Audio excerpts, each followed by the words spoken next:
Hello there, and welcome to An Englishman in San Diego with myself, Leonard Sultana. It's a pleasure to have you join us with 17 days to go to day one of San Diego Comic-Con 2014.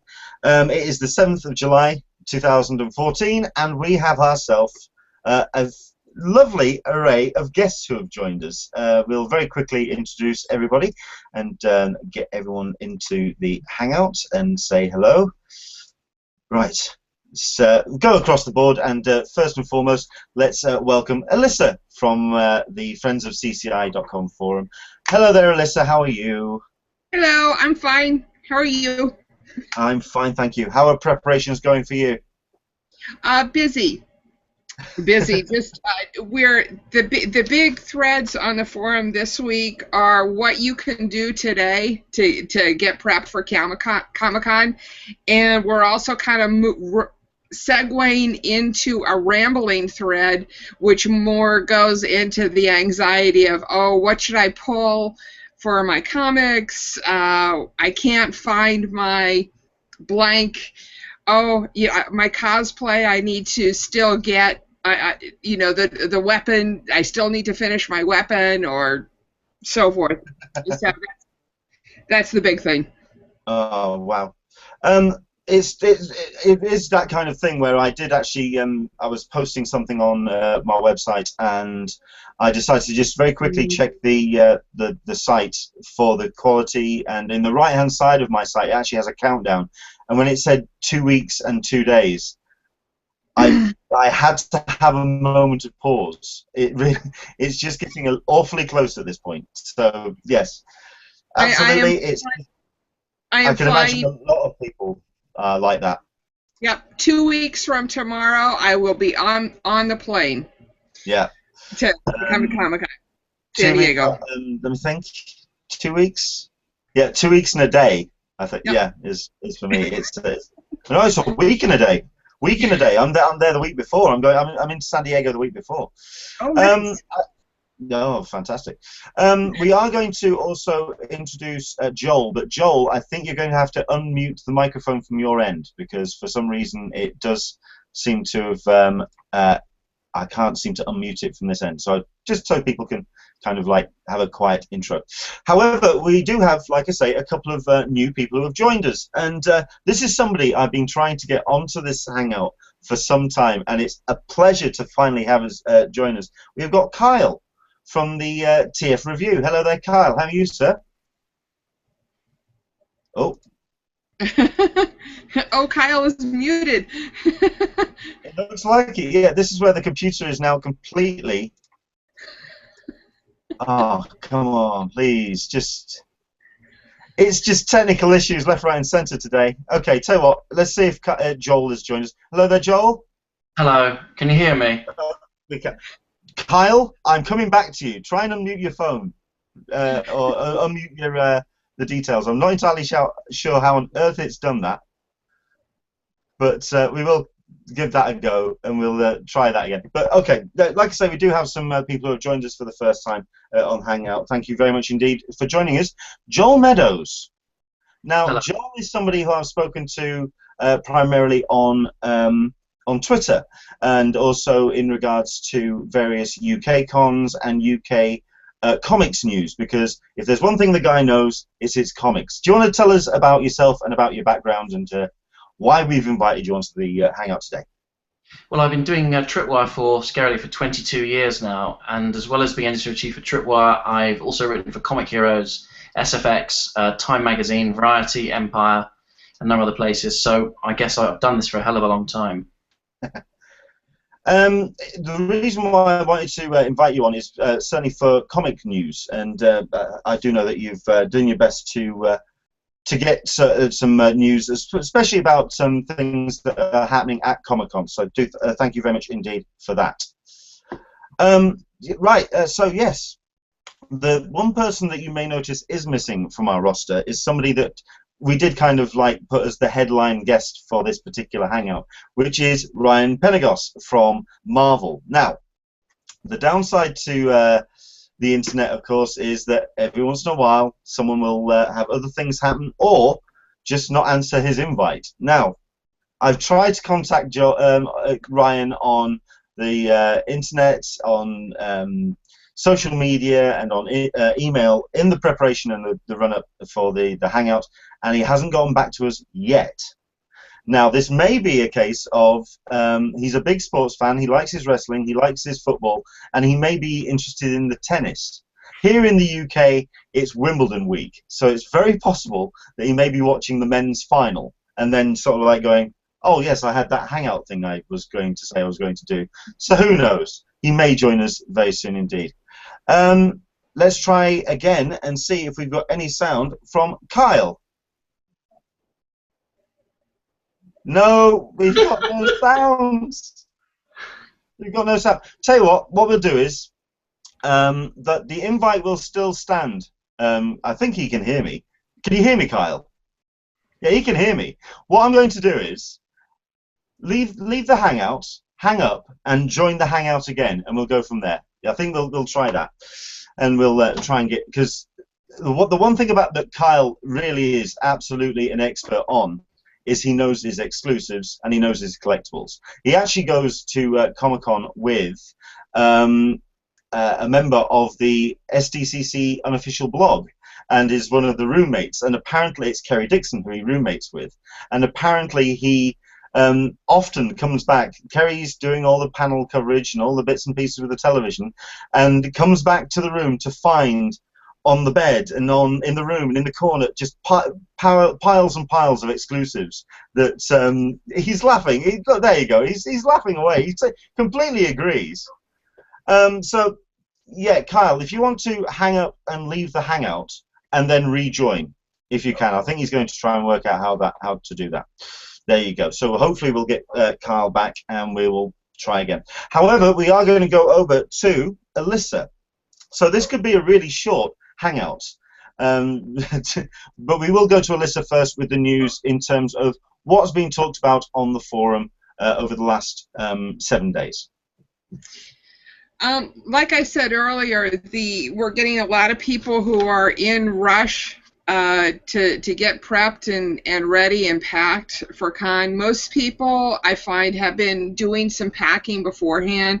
You know, I got the huge pile on my dining room table of stuff to bring, lanyards, business cards. I've pulled some comics that I want to get signed. We're also talking a lot about meetups. I assume that a lot of other communities are doing, you know, when are people going to meet up? The big one, we got two big ones that are happening. One a breakfast at the beginning of con, and the second a dinner at the end of con. We're not really doing a big alcohol thing. That's kind of not what our focus is, but a lot of other people are. The neat thing has been that CCI has reintroduced the puzzles for badges, which have flummoxed a lot of people, myself included. But one of our global mods, Khan, did actually win it a week or so ago, so we're all like hugely proud of him. Oh, fantastic! Yeah, I forget which one he won. And a few people were on the hunt for the one that had the tick-off thing. Sure.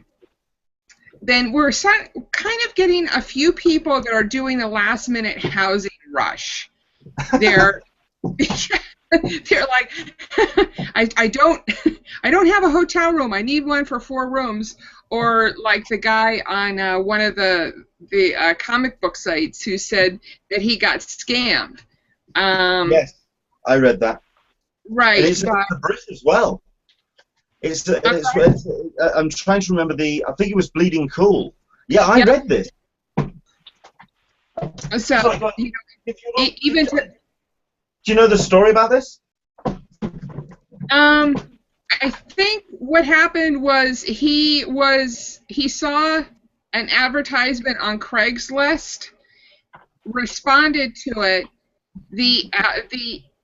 The person who had posted it on Craigslist had stolen all of the information from a legitimate rental. Yeah. So the guy from Bleeding Cool contacted the fake guy and wired him money, apparently. I'll put a link up in the comment section to the Bleeding Cool article so people can read it. It's just a cautionary tale of use legitimate sources. Don't go through Craigslist. Don't buy badges from strangers on street corners. I mean, that's the other thing as well that's been doing the rounds as well this week is people that have been scammed by badges as well, and asking if, well, maybe if we can just, there's these badges that have been advertised, is there any chance, is there any opportunity? And it's just not worth it. It's just not worth it at all. Yeah. It's just really, really tough. Well, yeah, absolutely. It's just awkward. So we've got one or two news items which we are going to cover, so we will come back to those. So do bear with us. Okay, so that's the kind of chatter that's going on. I think at the moment when it comes to Comic-Con, with this little amount of time to go, it's certainly a case of we're waiting on the schedules now. It really is just kind of trying to piece through the small clues of information about what's actually going on in terms of the panels. So we will come back to that. So we'll try again, because apparently we do have sound, and he has rejoined us. Say hello, yeah. Paul. Yes! Hello. Woo! Get in there. Fantastic. Thank you very much indeed for joining us. Right. I gave a quick introduction to you there, because like I say, you do go with Kerry from the Unofficial Blog, don't you?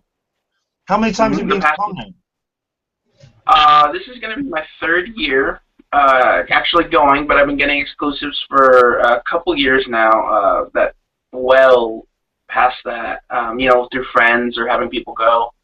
And yeah, I've been staying with Carrie for about 2 years, and she's awesome.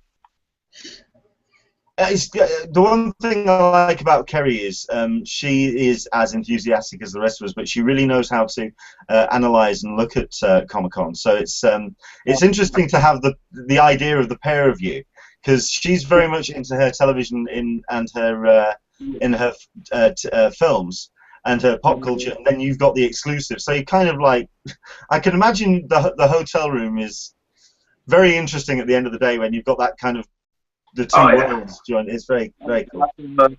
Lots of late night conversations and all sorts of just geek talk going on. Excellent.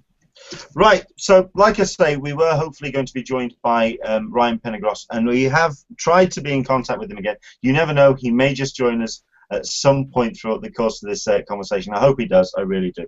However, let's do cover one or two bits and pieces when it comes to I'm just trying to get my second screen up, because we'll go with Joel first, because the one thing that has been really exciting about Con this year is the amount of comics news that's coming through, and there have been one or two things that I've certainly noticed, and hopefully Joel's going to cover those now. What has been happening in terms of certainly the writers, creators, and artists that are showing at Con this year? Well, I guess one of the most interesting projects is the charity project to raise money for Stan Sakai's wife, which has got an amazing lineup of artists. You've got everyone from Bill Sienkiewicz to Art Adams, Jeff Darrow, J. Scott Campbell submitting some glorious art to raise money for Stan's long-term ill wife, Sharon. So that's a really exciting project. Dark Horse are publishing that as a 160-page coffee table book, tying in with the con. So it's great to see people get behind a worthwhile project like that. Yeah. I've heard that he's going to have it, he's going to be selling it at Con. I follow Stan on Facebook, and he said that... And also you've got 30 years of the character, so it's perfect timing. So I think a project like this really will get a lot of well-deserved attention, because over the years you've had, you know, a lot of other stuff which takes the oxygen away, if you like, from things like this. But this is a wonderful project which I hope everyone will get behind, and hopefully it'll do great guns, and it looks like a beautiful project, and it's a great cause, and you know, it's great to see people get behind something like this. Sure. I really did enjoy if no one has read it yet, the interview with Stan on the CGI website. It's just the amount of history that he's invested in this character. Obviously, was there any highlights to that interview that you spotted, Joel? Well, I guess it just seemed like he was obviously amazingly flattered that all these people would get behind something like this. I mean, you know, he started work, obviously, he used to work on Gru, and he's had, decades in the industry, and I guess he's obviously a very modest man, and I guess he's surprised at the level of support that he's received for, which is obviously a very personal matter, but, it's great that, when it comes down to it, sometimes people are happy to chip in and help out. So I think he was just really surprised, because I think he's, as I say, he's quite a modest man. So that's kind of what I got from the interview. Yeah. It is a great interview, and it's something that I really would recommend checking out on the Talkin blog of the Comic-Con International. Definitely. Absolutely. Because I haven't quite nailed down when he's actually, or where he's actually appearing. I'm not quite sure, actually. I think I'd have to do a bit more of a hunt on the website, but I'm assuming he'll be set up in the thick of things. Go on. He usually has a table down on one end of the con floor. So, and he's usually at his table when he's not having a panel. I think in the past he's only had 1 or 2 panels and done signings at the Dark Horse booth, but he's usually at his table. Yeah. Most of the time, and I know that he's selling, he's got copies of his latest trade paperback, that one, and I believe there's a sketchbook that he's got, and usually his family also helps out at the booth, so his son was there last year with him, so, and they'll know the schedule. I'm sure he's on the list. Yeah. I mean, I had the opportunity to go to his panel last year, and due to an overrun of a panel before, I wasn't able to get to it. It's just one guy. I mean, it's really handy that it's kind of come to 30 years of Yojimbo, and I really wouldn't mind checking out the panel this year, because his artwork is so distinctive, and he is just a fantastic. Certainly, he seems like an interesting character as well from the interview. We are going to put the link to the interview on the comments below. I would check it out, because he's certainly one of those landmark artists. Absolutely. Anything else that's caught your eye, Joel? I guess the only there's the Alex Ross Arntov book, which is being published by Marvel, which it's interesting that obviously Ross got his start at DC, but these are very iconic Marvel images, and so they're doing it as a 48-page book, and they're also going to be issuing prints, I believe. And Ross is still, a bit of a draw, if you'll pardon the pun, after all these years. People still interested in seeing. So I guess they look pretty dramatic, and I'm sure he always has a huge crowd, whatever show he turns up at. So, that does look like an interesting project. Yeah. I'm interested in looking at that book, because I am a big Alex Ross fan. So yeah. I'm very much interested in seeing what that ends up looking like, because there's 2 books, actually, 2 coffee table books which I want to check out. There's Jeff Boucher's anniversary book, or he's doing a Taschen coffee book, which are usually coffee table kind of publications themselves, and he's doing one on I believe DC Comics. It's either DC or Marvel. It's one of the 2. And I really, so that I wouldn't mind checking out. But yeah, this Alex Ross is very much something that's caught my eye as well. And I mean, the other thing I was thinking was, it wasn't comics, but it is comic related. It's obviously with with all of the TV shows kicking off in the autumn. You've got Constantine, and you've got Flash, and then you've obviously got the return of Arrow. It's just going to be ridiculous, the amount of I mean, obviously it's great, but the amount of comic content on television, either US network or satellite. And obviously you've got Walking Dead coming back. You've got the Walking Dead spin-off. So I know obviously this is a show about comics, but these are, without the comics, these shows would not exist. And Constantine, I have seen a special preview, shall we say, and it's quite faithful. It's actually quite faithful to the comics, so it's going to be interesting. You cannot just say that without giving us a mini review. Then, okay. Well, if you want to give, Okay. What have you seen, and what can you tell us? Come on. Okay, well, I've seen the pilot, and I have to say that they've cast it quite cannily. Matt Ryan is a good choice. He's not English, he's Welsh, but he's not American. He looks the part. There's a scene where you see him with the trench coat and the suit and the tie, and it's almost like they've managed to capture it, straight from the page. And there are some nice moments. There are a few nice one-liners. Ryan's a good choice. Dialogue starts off being a little bit creaky, but it picks up, and by the end of it, you're thinking, actually, they've got a handle. I mean, the two people running the show, one of them is David Goyer, obviously, who's got a huge, career making comic films, and the other one is Mark Verheiden, he's got 25 years writing comics and TV. He worked on Heroes, worked on Battlestar Galactica, so I think they've got a much better sense of who the character is, and they seem to have a good handle on Constantine. So I'm interested to see. They've even got him having a pint at the end of the pilot. So I think it bodes well. I think. Okay, I mean the big news that's kind of done the rounds this week has been the fact that John Constantine doesn't smoke.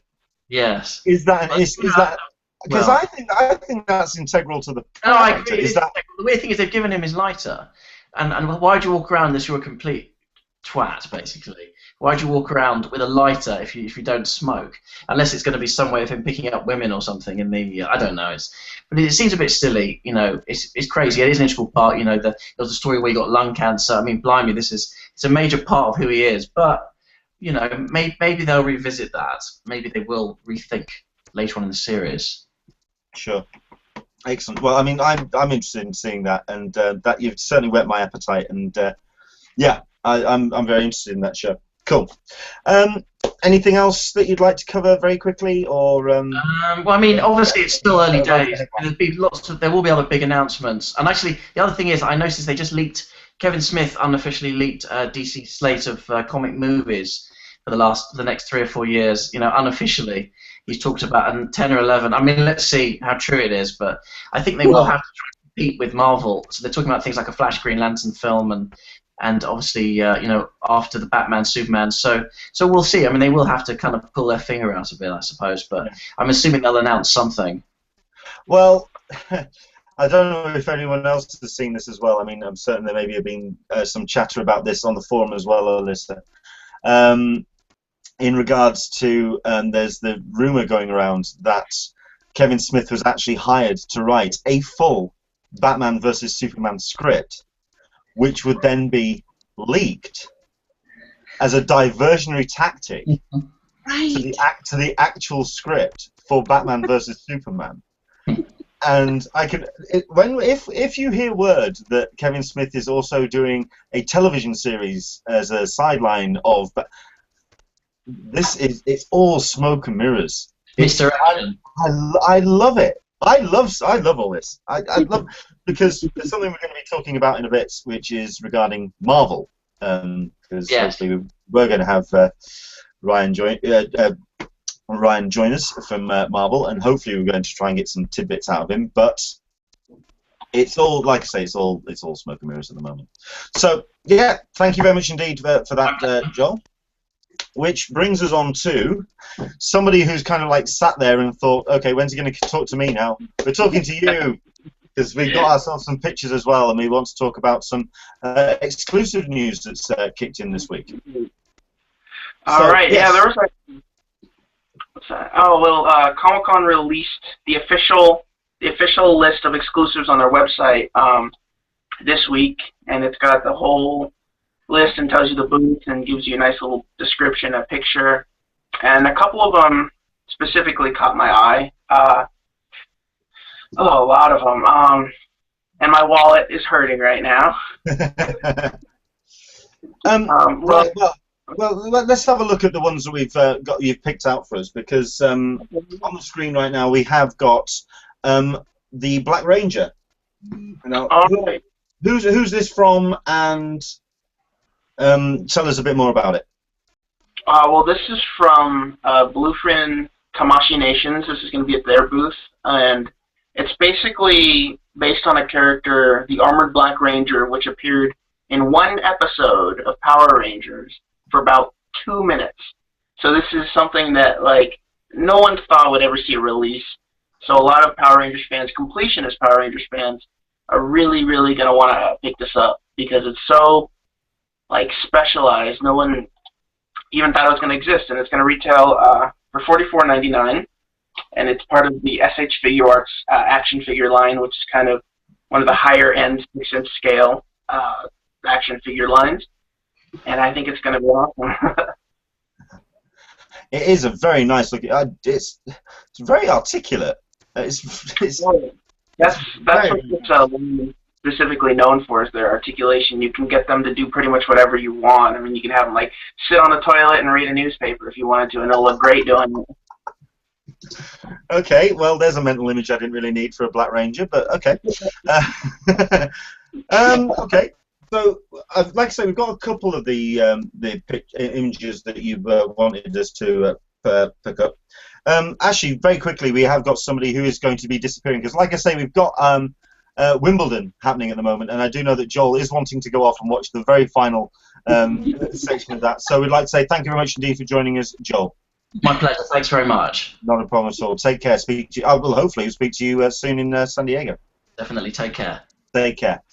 Right, okay, so let's move on to the next item that we've got on the... now these are all the plushies.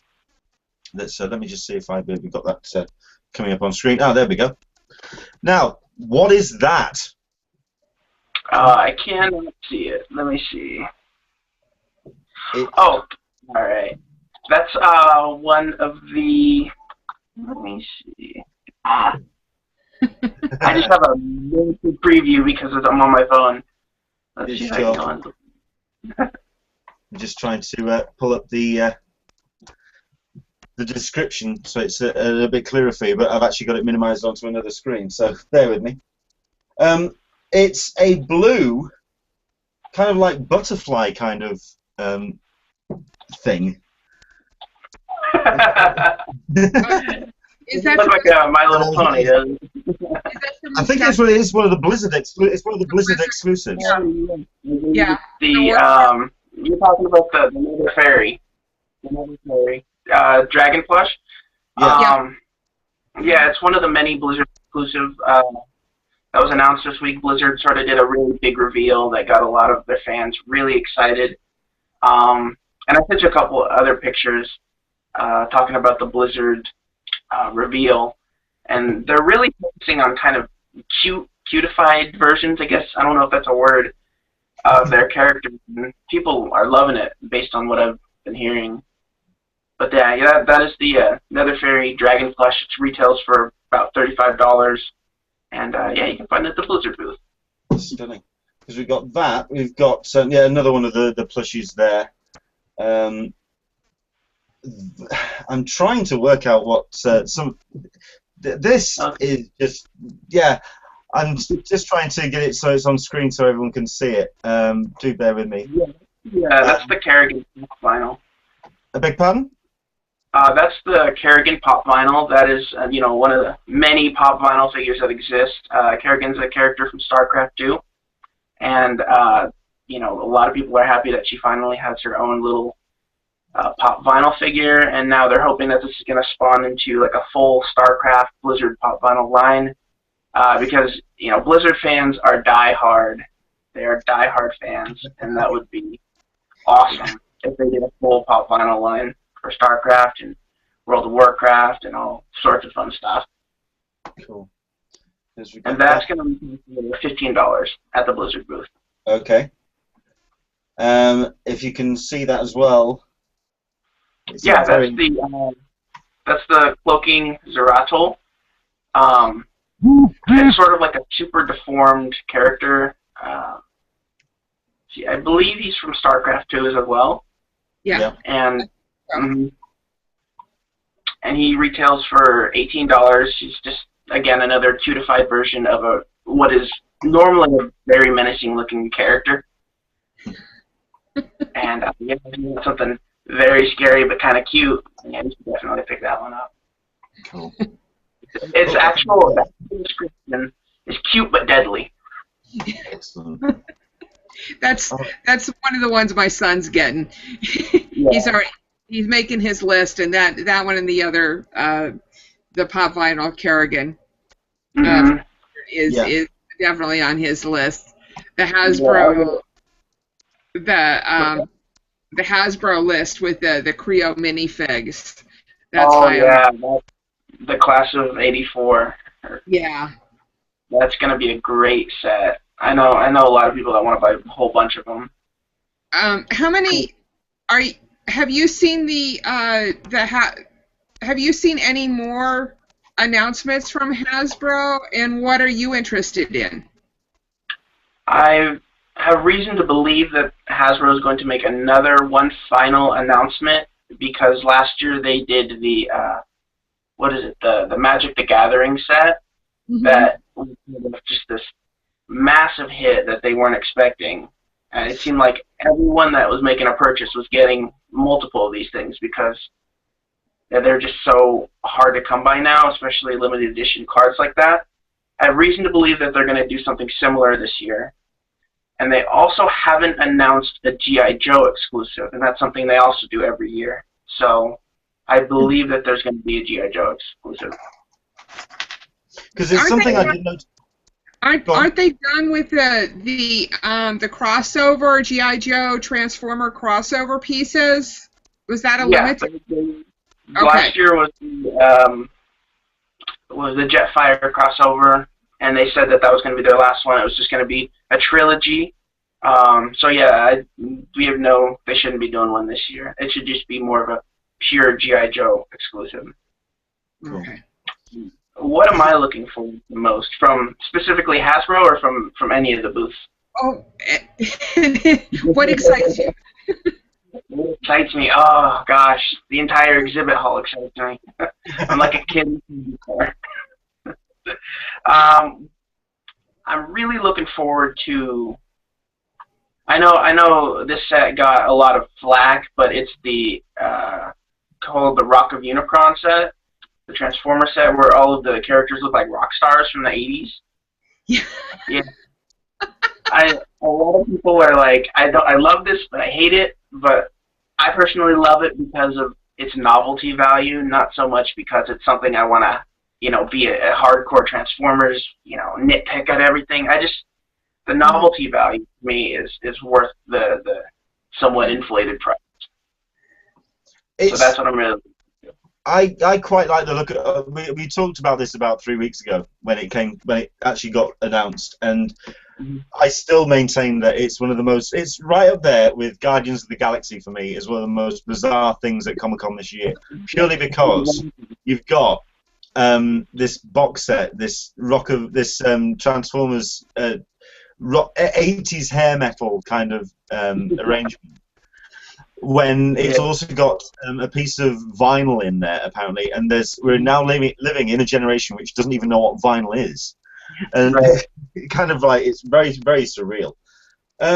Something that I noticed, and I have been slightly tied up with other stories this week, that on the Comic-Con announcement and on the exclusive list, Hasbro was missing. Is that been? Typically on the lists, they never include Mattel or Hasbro on that official list. It's been like that for a couple of years now. Yeah. And I think it's done because, it doesn't really need introduction. Sort of everyone that's a Hasbro fan or a Mattel fan already knows about the exclusives. They market it like crazy. So I think they use this website, their official list, to sort of help promote these smaller vendors and sort of to deflect attention away from the big Hasbro and Mattel booths. And Funko isn't. Funko isn't even listed on there too. So it's Hasbro, Mattel, and Funko, and all of the pop vinyls, what they're getting, the attention that they're getting, it doesn't seem necessary to put it. Exactly. Okay. There is one other exclusive that was pointed out to me that you wanted to talk about. So let's very quickly bring that up on screen. Is that what you're on about, the G.I. Joe? Yeah, that's actually a Toys R Us exclusive, not exactly a Hasbro exclusive. It is made by Hasbro, but that's going to be at the Entertainment Earth booth, and that is the G.I. Joe Danger at the Docks Urban Assault Vehicle 2-pack. that was rumored to be the Hasbro exclusive this year for G.I. Joe, but obviously it ended up being the Toys R Us exclusive, which kind of caught people off guard. Well, actually, maybe you can explain this to me, because I don't know. The reason why I wanted you to join us today is because I don't particularly know my exclusives. It's not something that I cover. It's not something that I do. I don't get into that whole melee of the exclusives. So, if you could explain, why is this a Toys R Us exclusive, and does that mean it is actually a true Comic-Con exclusive? Well, no, not particularly. It's something that you can get early. In fact, all of their exclusives are more or less early releases. Right. Because it does send the Toys R Us website check back on July 24th to shop for these collectibles, but you can get them earlier. But many of these, if not all of them, will be available for mass release, even though some of them are limited runs. Yeah. So shall we get into exclusives, things that are sold at Comic-Con as exclusives without them being exclusives at con? It's just a pet peeve of mine. I mean, I was talking about it last week, and it's so deceptive. And really? I would love to have some sort of a if it says it's light, then it needs to be low calorie. Kind of. Can we get a law passed, please? Yeah, exclusive needs to mean exclusive. Yeah, you may have a point there. No, I totally agree. But it seems even Mattel and Hasbro, they do the same thing. They sell these soon after con. Whatever they have left at their warehouse is just sort of free game, basically, for everything. I don't mind them selling what they have left after con if they didn't do their full run of it. Right. So that's fine. But it's when it's like the Entertainment Earth, this G.I. Joe thing, where it's going to go into a full production run, just like Starscream did last year.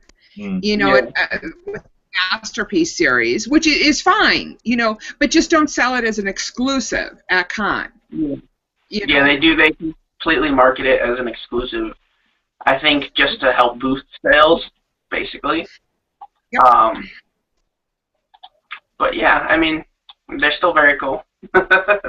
Yes, it is. I'm on the fence about that one myself, the G.I. Joe one, but yeah, I'll probably get suckered into any Transformer thing that happens.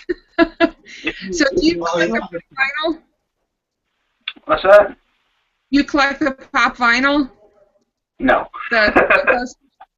I'm way too much of a completist to even want to jump into that river, because I would probably have pop vinyls all the way up the wall, and it's a huge investment right there. Shall we talk about a guest that we have on the show? We have had the Futon Alliance, Chris Sully, join us. He is into his pop vinyl, and I think you may have to look at one or two of our older episodes to see the rack of pop vinyl that he has. It's just incredible. Very quickly, we do. I mean, obviously the ones that we've talked about can be a little bit niche. They're very of people who are interested in those particular franchises is one thing. However, we have got a couple which a couple of people may be interested in, and that includes the Black figure, Black series, Han Solo and Greedo. Do you want to talk about that? These figures, technically they've both already been released mass retail. This sort of is just combining them into one package. So if you wanted to recreate it or do your own sort of your own sort of display, you technically can already do it. Yeah. So it's not really something that's a must-have in my opinion, because you could literally get it right now. Yeah. Because both Han Solo and Greedo have already been released, and I could go to the Target, of my house and pick them up. It's back to what we were saying before about what is an exclusive and what's not. I mean, then again, you've also got this one, which is the Teenage Mutant Ninja Turtles. Which Well, I think these are a little bit different. I think when I do go to con, I'm definitely going to pick these up because these are based on the newer, not newer, but the early 90s Jim Henson sort of designed turtles. And last time there was a Classics Ninja Turtle set or figures released, they were very, very hard to find, especially all four of them together. So, I mean, even then, you now have the opportunity to get all four of them. I'm going to totally pick those up at con. is there anything that you find that, if somebody's getting into exclusives, is there where would you say that is a good place to start? I mean, is there... I know that... do you get into exclusives for resale and kind of like as an investment, as a kind of, okay, I'm going to buy it at this price and sell it at X amount price, or are you in it for the collecting? I'm mostly in it for the collecting. I know people that buy, My Little Pony, and I know the Monster High dolls have a lot of high resale. But I mean, I don't see the point. It's just money being spent that you don't even know you're going to sell, because a lot of times exclusives, they don't really gain any value. They just kind of stay at the same level. So I think it's just a lot of wasted effort when you can enjoy these toys or figures or posters or whatever it is. And, it's one less burden, I guess you can say. Fair enough. So I like to enjoy them. Okay. So if you... Oh, go on. With the with that question, in the comic book realm, a lot of people have said for years, collect what you like. That way, if it decreases in value, you're still going to be happy with it. Like this guy up here, this the comic pages that I collect, I like it for the artwork, and I think that goes with the toys too. And if you really enjoy looking at it, it's going to be worth the $30 that you spend on it 10 years down the road, regardless of the resale cost. Sure. And I think that that's the basic tenet that you have to go with any of this stuff. Yeah. So, I mean, is there somewhere that you think that someone should start when it comes to exclusives? I mean, should you start small, or should you look at the bigger headliners that are doing the rounds? Well, if they're comfortable sort of standing in line for hours on end, then they can definitely just jump right in with all the big guys. It's kind of what I did. Literally, my first day at con, I was waking up at 5 a.m., getting in the Hasbro line, and luckily I was successul. But if they're kind of intimidated by the whole notion of waiting in line for hours on end, it's definitely advisable to, just kind of walk around the exhibit hall if they're going to con, or maybe even order exclusives online if they can't grab them, because there's that opportunity as well. And yeah, I think it's best if you're not sure if you want to be into exclusives, just to take it very slow. If there's something that you really like, go for it. And if you can't get it the first time, there's always the next day you can try. But it's a trial and error, really. It's just something... Oh, go on. Just pick one or two items. That's the thing that you really, really want. I've just got this fear, because the one type of exclusive that I really like the look of is the Pop Funko, and like Kyle says, that's just a rabbit hole of living on the streets as your house is taken away from you, as you can't afford payments on stuff, because there's just so... It is just a rabbit warren of collecting. Although, like I have said in a previous Hangout, there is the one... thankfully, I suspect it's not going to be as popular as the other Pop Funkos or the other Funko exclusives, but I want that Dave Stevens Rocketeer. So that's my... That's going to be... I think that's going to be my slow introduction into exclusives. So, brilliant. Thank you very much indeed for joining us, Kyle. By all means, if you want to stick around, sure. We are going to carry on talking. Now, I have actually had a message from Ryan Penagos saying Sorry, nothing popped up. I'm so sorry. I'm going to very quickly open up.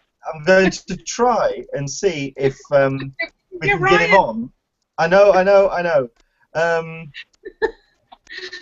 But this is where I'm going to try and talk and tweet at the same time, so do bear with me. Right. What we would like, however, is people to do join in with the conversation by all means. Of course, the hashtag is CupOT SDCC. It's at the bottom of my lower third there. By all means, we are keeping an eye on that hashtag. Do ask any questions.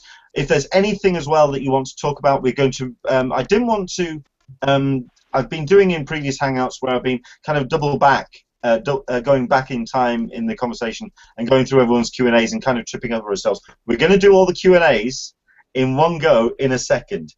In fact, I think what I might do is very quickly throw one out and have Alyssa kind of jump in on it, because I want to try and get Ryan on with this. Right, okay. I think the big news this week, and it has been picked up, well, very quickly as well, the comment from Brian McNiff about the Constantine comment that Joel mentioned, in terms of what he's saying, from what I've read, the only reason Constantine doesn't smoke is because the networks won't allow it, so it's unlikely it will ever change. Maybe they'll say he quit. It's part of the character. I don't understand how that's going to work, frankly, but thank you very much indeed for your comment, Brian. It's much appreciated by you. Brian is right. There is in the States, there's something, and I don't know if it's a law or some sort of like the comic code used to be, against the smoking on television, but you never see anybody smoking on television. It's just the way it is. So, I mean, very, very few. You know what I'm talking about. Yeah. You know that it's just you don't see it anymore. So they may play it off like he quit, and that's why he's playing with a lighter. And that's, as a former smoker, I quit about 15 or 20 years ago. You do all of these little, I'm always playing. I got like a ton of things that I'm playing with my hands, even to this day, because I'm so programmed to have something to be fiddling with. Sure. It's a tough one, is that, because I just see it as part of the character. It's part of that irascibility of it. Okay, we have had contact from Ryan Penagos. Apparently, what he actually is doing is what most people do on a Sunday. He's actually East Coast, so at this point it would be around coming up to 1:30, 1:20 on the West Coast. And apparently he's on the sofa and has blanked out. He's just kind of like zoned out. He's had a day. I can imagine at this point Marvel is at full tilt preparing for Comic-Con. So he's kind of just blanked out a little bit and unable to join us. At which point I turned around and said, well, we are live if you'd like to join us. However, it looks like he's going to be doing some laundry with his wife. So if we keep... It doesn't know we have burning questions to ask him. We have. If we... Tell you what, I'm going to message him right now. We will try and keep talking for 20 minutes. If you can join us in 20 minutes' time. Oh, my word. Because I know that we've got a whole bunch of people, and people have been tweeting me throughout this saying, where's Ryan? What's going on? So, yeah. Okay, let's go to our next story, and it is Marvel related. And I was desperately hoping that Ryan was going to be online with us to talk about this, because this is something that dropped last night here in the UK, so it'd be rather late evening, early morning for if you're watching from the US. And this was from a Facebook post that director James Gunn put up regarding Guardians of the Galaxy. Now, he's already confirmed that throughout the course of the week of Comic-Con, he's going to be in Singapore doing promo duties. You've got the LA premiere that happens on the Monday of the week of Comic-Con. You've got the London premiere that happens on the Sunday of Comic-Con. Dave Bautista's already turned around and said he's doing promo stuff. Karen Gillan has already turned around and said she's doing promo stuff. And now James Gunn has turned around and said there will be no screening of Guardians of the Galaxy at Comic-Con. And, rather conveniently, Brian Penagos has joined us. Hello. Hey, sorry about that. It's holiday weekend. I've lost track of my life. Well, it's like I was saying. Well, I think you're on your phone, obviously. I think we're going to kind of lose picture left, right, and centre on this one. Are you still there? Yeah, there you are. Okay.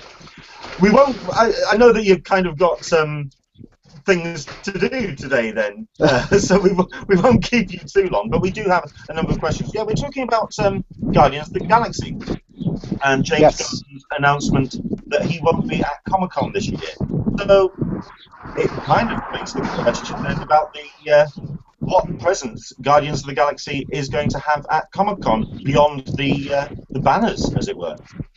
Well, I mean, if you look at the way we generally do things, the movie that's we haven't been in this position really too often, but the movie that's about to come out, it's not the same for us as, like, you know, the big stuff you guys might want to see that's coming up in the next year or so. Everybody's hyped about Guardians. It'll be out in 6 days from Comic-Con, so us bringing a lot of stuff for Guardians doesn't really make sense. Also, James is super duper busy trying to get everything done, and we have the premiere that's happening right around then. I mean, there's all kinds of stuff going on. So I wouldn't worry too much about the Guardians of it all. We'll bring a lot of other fun stuff to Comic-Con. Don't worry about that. It's okay. It came in. A lot of people seem to think that companies like Marvel and DC, the down on a pinboard somewhere 6 months ago. Just how close to the wire does it get when it comes to preparing for Comic-Con? I mean, it really depends, because, you know, you think of a company as one... Hello? You guys think of a company as just one entity, but where, you know, Marvel is Marvel Television, Marvel Studios, Marvel Publishing, all our licensed consumer products, video games. So there's all different entities within that come together to that you really like have different goals and different time frames and different things that they're trying to do. So some of it comes down really close to the wire. Some of it, I mean, I know a lot of the plans were fortified a long time ago. It's really like, it depends on what part of the business you're talking about. But for myself, I'm hosting live video, a live video show every day at Comic-Con, and that comes down to the wire, just in terms of scheduling and, okay, this guest just confirmed Tuesday, and we start the show Thursday at 10 a.m., so we're figuring all that stuff out, and that's just the nature of live programming, as you guys can attest to, since I am like an hour late to this call. Hello? You're there. I'm so sorry about that. We have no idea what happened there. Oh, man. Sorry about that. Please tell me you carried on talking and people heard you. Absolutely. I think so. All right. Listen. Okay, we've got... I do have a question from... We've got Kyle sat there kicking like a lunatic. He's... Oh, man. Okay. We're back. I think Alyssa, you had a question. Tell you what, I'm going to assume that... If I could go ahead and ask a question, Leonard. From the forum, I was wondering if there's any thoughts about the New York Comic-Con and Marvel's presence at New York. I mean, yeah, you know, it's home for us for a good chunk of Marvel. Like, I live in New York. Home base is New York for us. So we've been at I think, every New York Comic Con in one way, shape, or form. And what we do, we actually have a much better setup for myself at New York because we have a skybox. We have our own booth where we have our own private bathroom. It's air conditioned. It's quiet, and we do our live show from there. So a guest can come up and hang out and sit down and take a breather, and then come on our show and do our thing. So that we'll be there. We'll be doing that unless something crazy happens, and I don't anticipate that because Reed is really great. We've been working with them pretty hardcore. As far as programming, that stuff is, it's all dependent upon what we're trying to do at any given time. I know we'll have tons of publishing stuff, but people want. A lot of people are like, I can't wait for the Age of Ultron panel. I'm like, we haven't said we're doing an Age of Ultron panel. We haven't said we're doing anything. So I don't want to put any false, expectations for anyone who goes. But we'll be there. We're gonna have a great booth. We're gonna have lots of fun stuff. We're looking at the cool exclusive merchandise that we're doing at these shows well ahead of time. Announcements, just big things that we do with our presence. Great. That's good to hear. It's because I'm going to be going to New York Comic Con, and I know that since they sold out so quickly, I don't know if you followed the whole ticket sales that they've done. They're close to selling out. I think they've got maybe Thursday and Sunday tickets left. All right. Friday. Yeah, they sold them much later than they did the previous year. So. Yeah. Anything about WonderCon? Do you know if you guys are thinking about going to WonderCon next year, or what? Yeah, we haven't gone to WonderCon in a couple of years. I mean, the simple, dirty truth of it all is it's expensive to do these shows, and the thousands and thousands of dollars and the man time and everything that goes into it. Sometimes it just doesn't work out. New York and San Diego are sort of like necessary for us to be there. I'd love for us to do WonderCon just because that means I get to go to Disneyland for free, but it's not always in the cards. We do C2E2 in Chicago, New York Comic Con. We did Special Edition in New York, which was just a couple weeks ago, and we'll do San Diego. Past that, we've sort of pared down what we do for conventions just because, the people who run our convention stuff are also doing 5 other jobs at Marvel. For me and the people on my team, we're doing, 5 other things, and it's just tough to get all the scheduling together. Yeah. What is that? Don't you have, if you, and I forget the name of it. Marvel has this thing where you buy into their program for, I think, $100 a year, and you get access to a bunch of comics, and you get a special panel. Why, thank you, Alyssa. That's a perfect segue into something I wanted to talk about.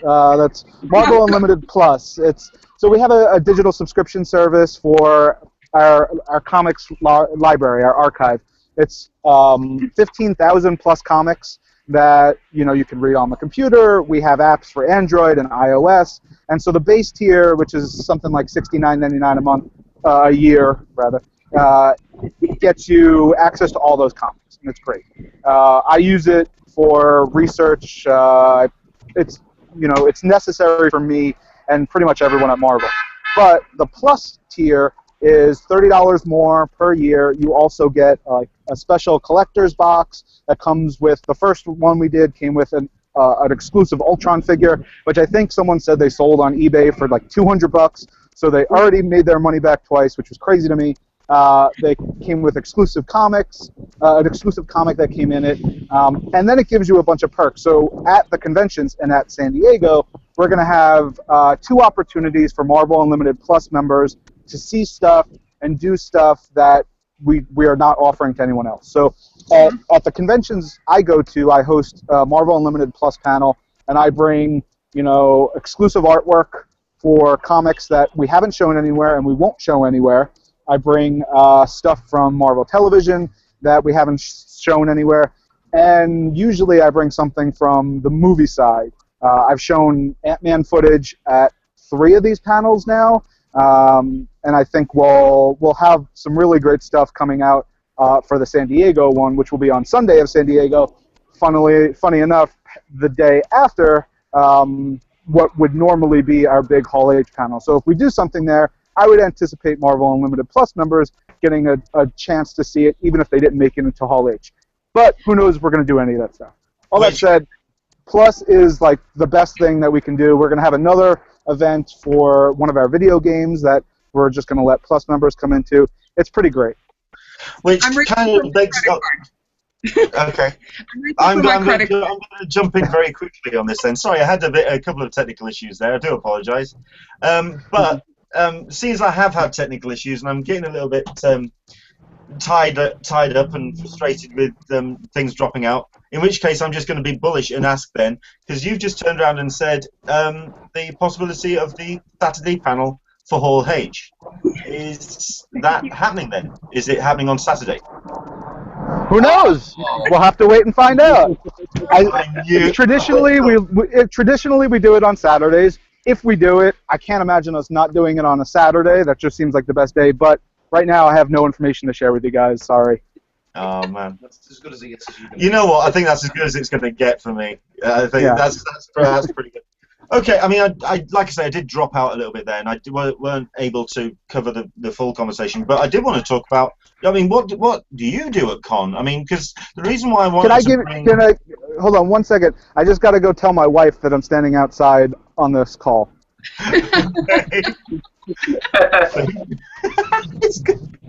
This is one for the. I'm watching. I'm on a call for about Comic-Con. Okay. I'll be right outside. Round table. Yeah. I'm the horrible person who leaves his wife to finish folding. Well, tell you what, we will make it really quick because I know that I think you're doing laundry at this point. So we'll. Yeah.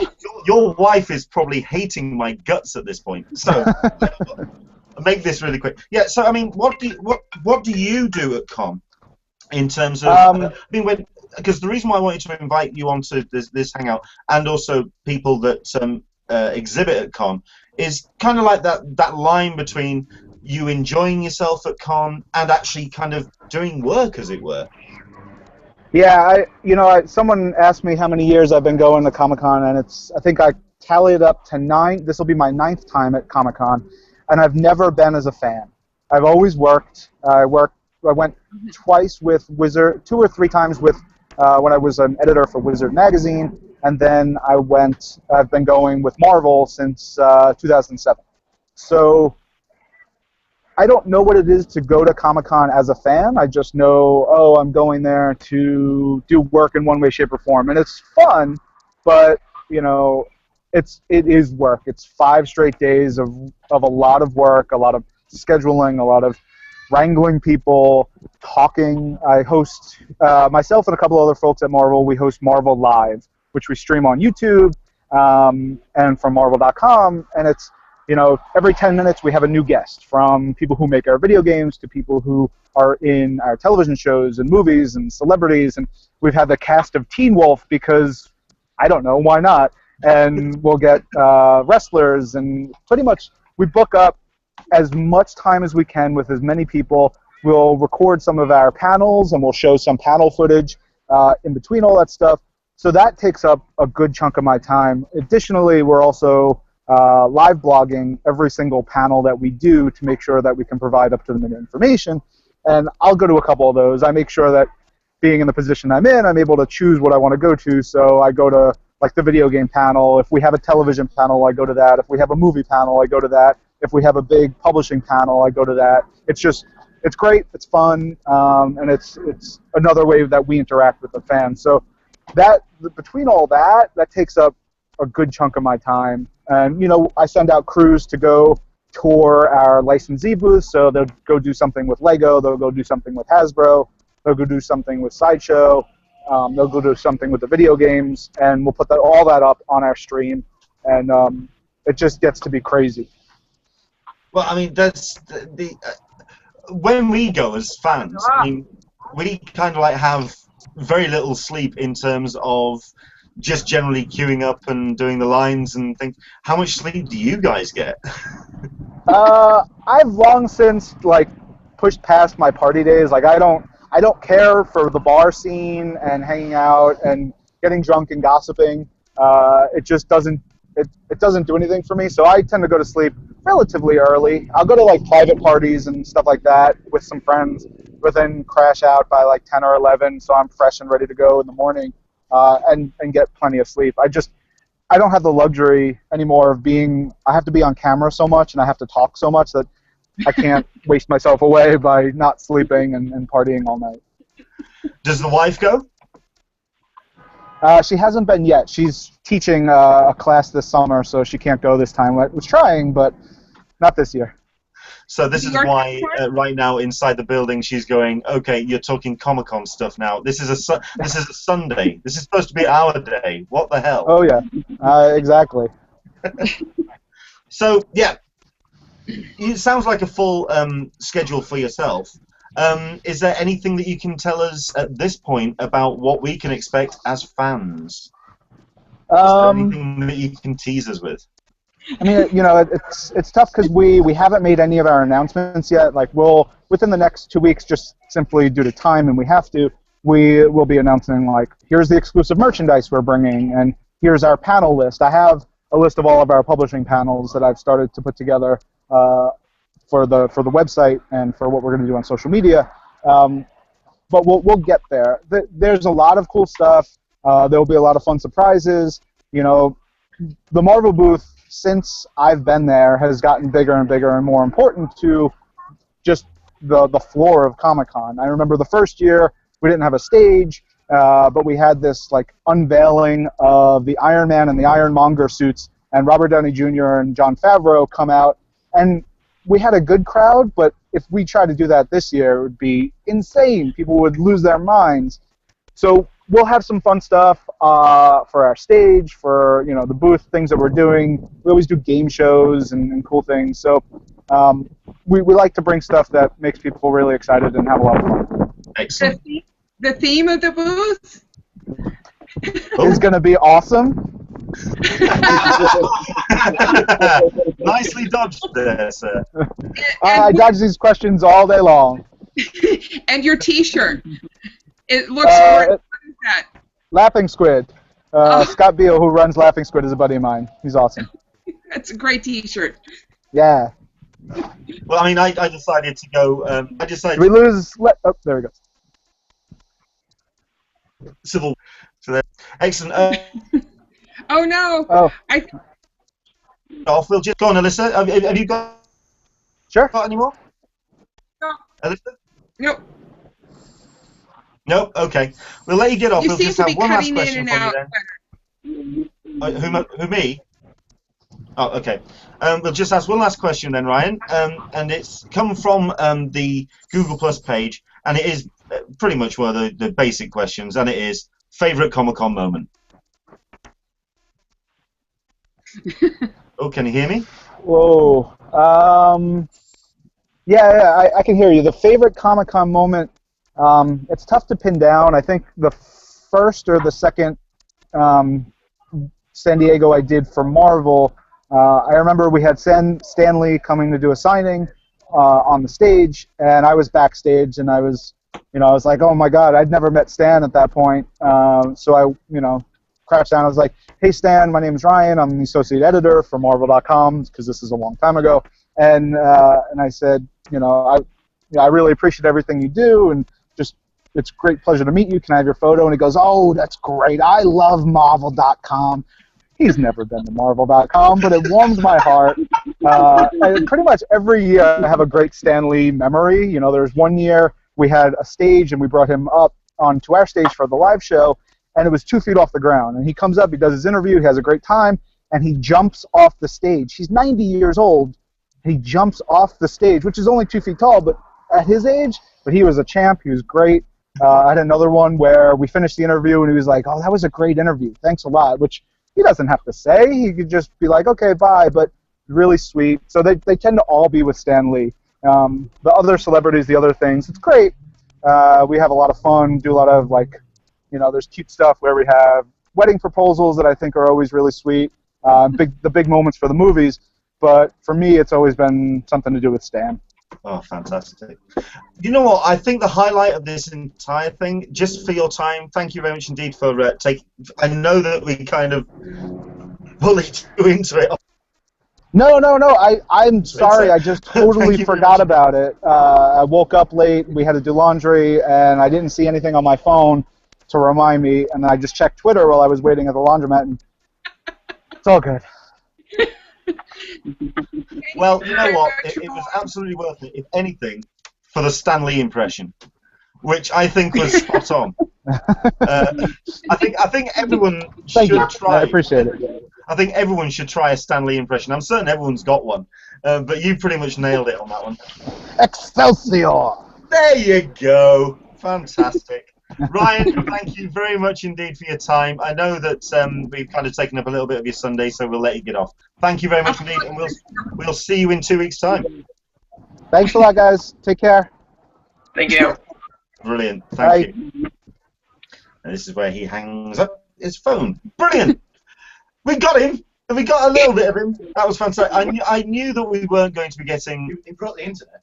He kind of broke the internet in doing it. Yes. But we got him eventually. I knew that we weren't going to be getting a great deal of information at this point. I mean, that was never going to really happen. But we did get a bit of a tease there that it's going to be Hall H. It's going to be Hall H on a Saturday. So interesting for that one. I mean, it sounds like tradition now that's the way it's going to be, which kind of feeds on to the rest of the news. Tell you what, we'll very quickly go through the Q&As then, which I was going to do before Ryan rudely interrupted. Honestly, good grief, the gall of the man, ridiculous. Okay, so let's really quickly go through one or two of the Q&As. Obviously, a number of people commenting about the James Gunn. This is from Dan Berry, who has quoted this from the Facebook page of James Gunn. None of us will be there, as we will all be in the UK for the European premiere, which means we're getting nothing. We're literally getting the toys, and that's it. And I think we've had that from Ryan now. That's pretty much confirmed. So anybody, I know that we're one or two sites, and one or two. I mean, I was hoping for screenings, but he's turned around and said that it's just not happening. So. When it comes to Guardians of the Galaxy fans, if you want to climb up onto a ladder and try and grab one of those banners, because that may be your... that may be... Did I say that out loud? Sorry. No, I'm not going to... No, okay. I will not endorse you stealing a Comic-Con International banner. This is the official line from an Englishman in San Diego. Do not get a ladder, find a banner which is uncovered by cameras, and steal one of the Guardians of the Galaxy banners, which aren't actually screwed on, but just slide off. Do not do that. That would be naughty. So yeah, okay. I'm gonna get so told off for that. What else have we got here? What was that? I don't think that's too much, because last year there was a similar situation with Pacific Rim. A lot of people thought there was going to be a Pacific Rim screening last year, but then we got nothing, and it came out the week before. So yeah, it doesn't surprise me too much. I'm trying to work out when was the last time we actually had screenings. I mean, we had the world premiere of Cowboys and Aliens 2011. World's End in it was last year. Okay, but then didn't we have Thor the first? Wasn't the first Thor? I don't know. Captain America in 2011. Okay. That was the last. That was the last one. Okay, I've also had a comment from Ian O'Hara. Basically talking about our comments with Ryan Penagos there. He's lying, Leonard. He's completely lying. Okay? Well, then again, he's impressed. He is impressed, and okay, maybe we must take a lot of what he says. I mean, then again, I think we took... right, sorry. In an earlier comment from Ian, and he's basically saying it's about You're breaking up, Leonard. Guardians of the Galaxy. James. Oh no. Yeah, I He's think we lost him. Oh, there he is. Okay. No, I don't know. Oh, he died. Oh, he's back. I think we might have to. Am I here? Oh, we can hear you. It's fine. Barely. You can hear me. Okay. We will try very quickly to bear through this then. I'll start the sentence, then Alyssa can join us. Walking Dead. We've been trying to work out when the Walking Dead panel is going to be. I have no idea. Hello? I have no idea when the Walking Dead panel is going to be. I am absolutely clueless. No. I would assume it would be on Friday, since that seems to be the theme. Right, now, that's the thing. The tweet came out from Walking Dead.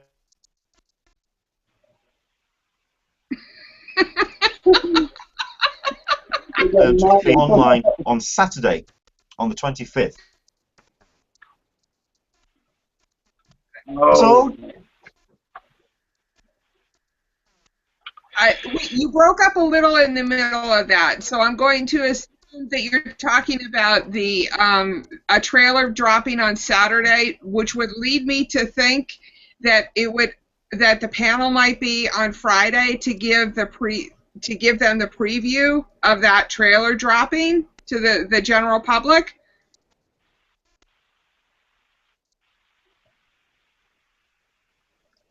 that's the idea. Yeah. Yeah.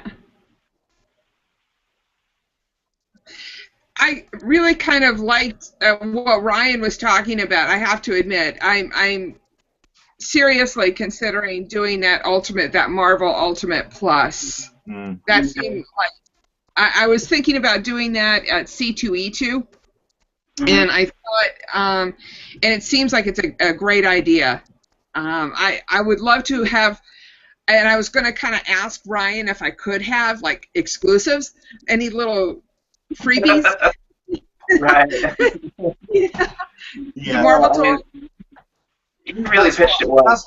That's what I was going to ask myself, but then I think the internet was fighting. You must have a mute button, which kind of like, okay, someone's going to ask me for something now. Mute. That's the only thing I can imagine at this point. Right, I think what I'm going to do is wrap this up, because we are having one or two technical issues, and I want to kind of say goodbyes and kind of like wrap this up. Purely because I think what we are going to have to do is I want to kind of make sure that everything is technically sorted for next week. First and foremost, thank you very much indeed for everyone who has taken part in the Q&A. I'm sorry that we weren't able to cover that. I wanted to do a section just on the Q&A, and I'm determined that we will do a little bit more interactive with the Q&As next week, because it is going to be the second. We only got 2 more of these to go before now and Comic-Con 2014. So, Yay. next week is going to be a Q&A heavy one. We're going to get a lot of people's questions asked about, and hopefully we'll get some ideas about schedules as well. So, is it next week? I think it's next week when traditionally. Indeed. So, next week's going to be a big show, because not only are we going to be possibly dealing with all the exclusive, with the schedules, and that's going to be coming out throughout the week before, and also on the Sunday panels. We also have ourselves a rather special guest, and we'll be making rock solid the internet connection. I'll be getting a cable and jamming it into the internet directly if I have to. We're very grateful for Ryan for joining us, but we're then going to be going over to the other side of the conventions, the exhibition hall line, because we're going to be having as our special guest next week Paul Levitz from DC Comics. That's the big news that I've been kind of holding off on. Former VP, artist for DC Comics, legendary figure in comics industry. He's going to be thankfully joining us for a large chunk of time for next Sunday. Hopefully what we're going to do is kind of talk to Paul first, and then we're going to cover the talk about the panels and talk about the possible release of the schedules next week. I apologize for any of the technical issues we've suffered throughout this Hangout. Sorry about that. We will try and make sure it's a little bit more nailed down for next week. We would like to thank our guests. We'd like to thank Joel Meadows from Tripwire for joining us and talking about the comics news and all the bits that's happening at Con this year. Kyle, thank you very much indeed for your time. I know that we weren't talking to you a great deal at the back end there. We'd like to, I'd kind of like to apologise for that, but I hope you have enjoyed your time with us, and thank you very much indeed for the coverage of the exclusives news. I had a blast. Brilliant. Thank you very much indeed, and hope to see you in 2 weeks' time in San Diego. And last but not least, Alyssa. Actually, I'm going back to him. Where can we find you? Oh, yes. Where can we find you online? Online, you can find me on Twitter at TheTFReview or on YouTube. I'm also covering for my website, BehindTheThrows.com. That's how I have my press pass. So you can look for any articles on that website involving The Walking Dead Escape or any Comic-Con coverage. And yeah, that's basically where you can find me. Brilliant. Thank you very much indeed for reminding me about that, Alyssa. You can tell that my head is just completely not in the game now. That it's just, when technical issues hit me, I kind of glitch a bit. So this is where the Matrix is just, you're starting to see the code behind the Matrix at this point. Oh, man. Okay. Alyssa, thank you very much indeed for your time. You're welcome. And once again, we can find you at friendsofcci.com forum, friendsofcci.com/forum, and where else can we find you? On Twitter, Friends of CCI. And on Facebook as well. On Facebook, I tend to regularly answer questions on the CCI forum, SDCCI forum, and the New York Comic Con. Excellent. I'm usually there. Brilliant. And then there's myself, which is Leonard Sultana at Englishman SDCC on the Twitter, and you can also find me on Google Plus at google.com/+sign and Englishman in San Diego. So thank you very much indeed to everyone who's watching. I do apologize if we have had a technical issue which has kind of disrupted your show, and you've kind of thought, what on earth's going on? But we got there eventually, and we'd like to say thank you very much indeed for your time. Hopefully, once again, you'll join us next Sunday, where we will make sure that everything is rock solid for Paul Levins. That is our special guest next week. Do take care, and as we get closer and closer, hope your preparations for Comic-Con are going well. Take care. Bye-bye.